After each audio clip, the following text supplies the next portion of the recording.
Olá, meus amados irmãos, Deus os abençoe. É um grande privilégio, um grande prazer para mim estar aqui para mais essa conversa. E hoje eu quero comentar uns parágrafos da mensagem Chuva Temporã e Seródia, pregada no ano de 60, no dia 3 de março. Essa mensagem traz a profecia a respeito do derramamento da chuva, a grande chuva prometida por Oséias, que disse: ele a nós virá como chuva, chuva seródia. Essa chuva é uma chuva de ensinamento, de acordo com Joel capítulo 2, onde a Bíblia fala que Deus enviaria um ensinador de justiça e ele faria descer a chuva, a temporã e a seródia. Veja, no mesmo tempo, uma para a semeadura e outra para a colheita. Todos nós sabemos que o Mombrana semeou para a semente eleita, Billy Graham semeou para os evangélicos e Oral Roberts semeou para os pentecostais. E nós estamos chegando aqui no tempo do fim à plena colheita. A verdadeira igreja, veja, irá ao arrebatamento e a semente semeada por Billy Graham e Oral Roberts estão indo para o Concílio Mundial de Igrejas, consequentemente marcados pela marca da besta, cegos, não podem encontrar a porta, se dirigindo para a grande tribulação. Então, nós temos uma importante escritura a respeito desse assunto em Isaías e no livro de Zacarias. As duas escrituras se completam e somente um profeta poderia captar isso, somente um profeta poderia trazer à luz dessa escritura a fim de abrir os nossos olhos para a mensagem que traria a fé para o arrebatamento. Joel falou da restauração da árvore noiva. E quando o Espírito de Deus lhe dava a instrução a respeito da restauração, o Espírito falou da chuva, a chuva de ensinamento, evidentemente que é o que a gente chama de a abertura da palavra. Quando o profeta pregou a mensagem, ele a pregou inspirado pelo Espírito Santo, guiado pela mente de Deus, veja, e ele colocou dentro das mensagens o plano da redenção. A mensagem do Mombrana não são sermões aleatórios que ele pregou aqui e ali sem saber o que ele estava fazendo. Ele era totalmente guiado pela mente de Deus, como um profeta, inspirado pelo Espírito Santo. Esses homens falaram da parte de Deus e nenhuma escritura é de particular interpretação. Veja, assim como temos muito firme as palavras dos profetas, também temos muito firme a mensagem do Mombrana. Veja, ela é profética, então ela estava sendo projetada para os nossos dias. Veja, que é o tempo da restauração completa da árvore noiva. Veja, essa é a estação onde a igreja tem chegado à pedra de coroa, onde ela tem chegado à maturidade para poder entender a palavra. Por isso nós vamos encontrar uma lacuna de tempo entre Apocalipse 10, verso 7, até o Apocalipse 10, verso 8. Uma lacuna de exatamente 50 anos. Veja, quando o Espírito Santo, veja, e tornou o anjo a falar comigo, disse João: vai, toma o livro da mão do anjo e come-o. Veja, e o livro era doce na boca, ou seja, a palavra estava madura para que a igreja pudesse absorvê-la, a fim de obter a fé para o arrebatamento. Então, nessa mensagem, ele usa duas escrituras. A primeira delas está em Isaías capítulo 21, verso 11 e 12, e a outra em Zacarias, capítulo 14, versos 6 e 7. Então veja, primeiro Isaías 21. Peso de Duma, gritam-me de Seir, guarda, que houve de noite?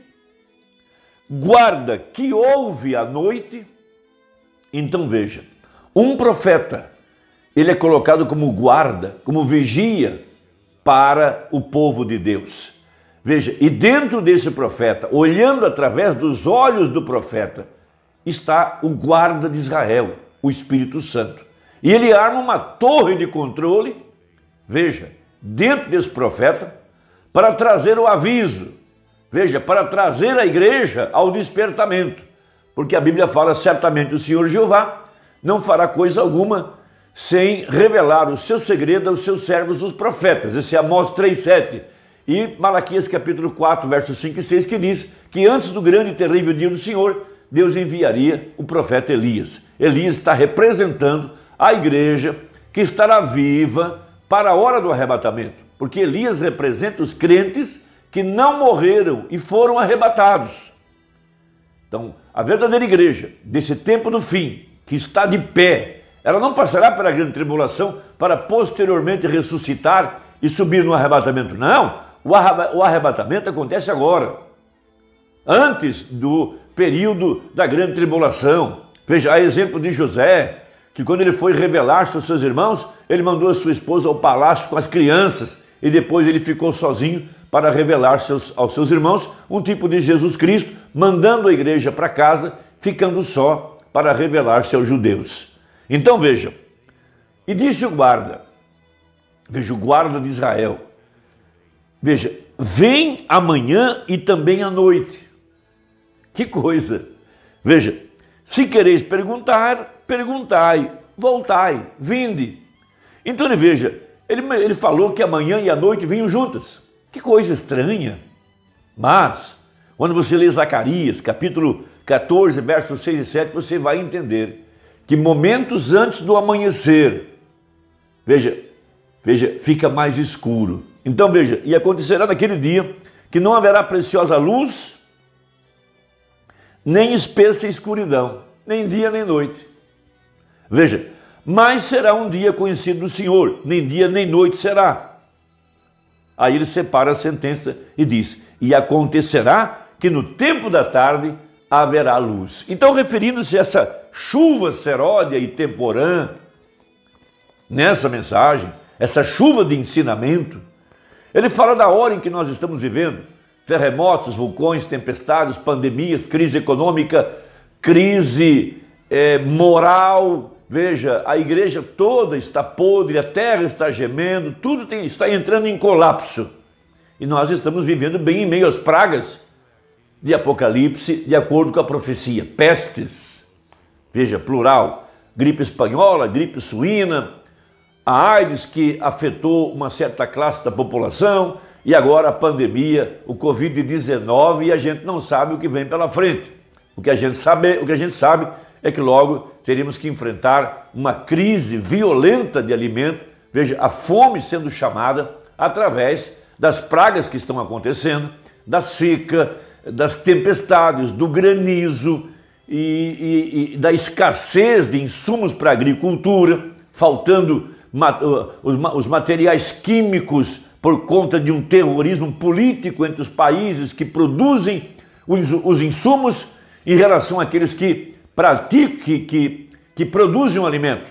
Então são coisas políticas e que estão acontecendo e que trarão uma grande pressão econômica. Então, ele diz no parágrafo 59, essa mensagem a seguir, ele diz assim, então vemos essas coisas espantosas acontecendo, terremotos, grandes ondas, o desfalecimento, a densa escuridão, o orgulho, a vanglória, amantes do prazer, isso é Timóteo, né? Veja, agora, isso é tudo para o mundo, e isso é o que o mundo está apontando, mas a igreja tem um outro sinal, a verdadeira igreja, o reino de Deus, o reino que não será abalado. Veja, esse é o único lugar seguro nesta hora para a semente real de Abraão. Não é num lugar isolado, dentro de uma floresta ou numa ilha paradisíaca, num paraíso fiscal, ou armazenar alimento, essas coisas assim. O lugar seguro é o reino dos céus. É ali onde está a semente real de Abraão, escondida, guardada, cercada por milhares de anjos, e ao redor dessa Assembleia Universal, dessa cidade piramidal, a Nova Jerusalém, um muro feito pelo sangue de Jesus Cristo. Veja, e os cidadãos que estão dentro desse reino estão guardados pelas leis que regem, veja, o universo, a palavra de Deus. É ali onde eu e você estamos, pelo novo nascimento e pelo batismo com o Espírito Santo. Ó, que abençoado chamado! Veja, ele prometeu que haveria uma chuva tardia sobre a igreja espiritual. Nos últimos dias ele derramaria ambas as chuvas, temporã e seródia, na mesma estação. Ele prometeu isso. Agora vamos observar o que as chuvas são. Então ele começa a explicar. Então, tivemos a semeadura, a mensagem do profeta, e veja, e temos aqui no tempo do fim, o que a gente chama de a abertura da palavra, que foi quando o Espírito Santo tornou a falar com a igreja para trazer o entendimento da palavra, o que nós temos hoje e o que está trazendo esse tremendo avivamento para dentro das nossas almas. Agora, quando nós descobrimos que ele, o profeta disse, haverá um dia que não será nem dia nem noite, mas no tempo da tarde haverá luz. Que tipo de luz? A luz do mesmo sol que nasce no leste brilhará no oeste, no último dia, na última hora do dia. Veja, o sol deve brilhar por aqui, o filho voltará a brilhar por aqui. Veja, agora, nós tivemos um tempo, nós tivemos um pouco de luz no entardecer, mas qual é a ordem? Isaías estava perfeitamente em ordem nas Escrituras quando ele disse, amanhã vem e à noite também. Você percebeu isso? Amanhã vem e à noite também. Amanhã vem, guarda, que houve de noite? Que profecia tremenda, né? Maravilhosa. Veja, quando nós vemos essas coisas que Jesus disse que aconteceriam nos últimos dias, e ele predisse isso à última geração, e nós vemos fisicamente, Israel fisicamente, os sinais fisicamente, o mundo afundando, a era atômica e o fim da era, o fim dos tempos, e vemos isso escrito por todos os lugares, isso nos faz clamar, guarda! Que houve de noite? Nós temos um guarda que ascendeu aos baluartes da glória. O Espírito Santo foi enviado de volta para a torre, em homens e mulheres que acreditam em Deus. Este é a sentinela, o Santo Espírito enviado a nós como uma sentinela, a qual zela por nós. Ele é o nosso guardião, o Espírito Santo foi enviado para conduzir o homem, para ser a sentinela da nossa alma, exatamente dessa forma. O homem não foi feito para cuidar de outro, o Espírito veio para cuidar de nós.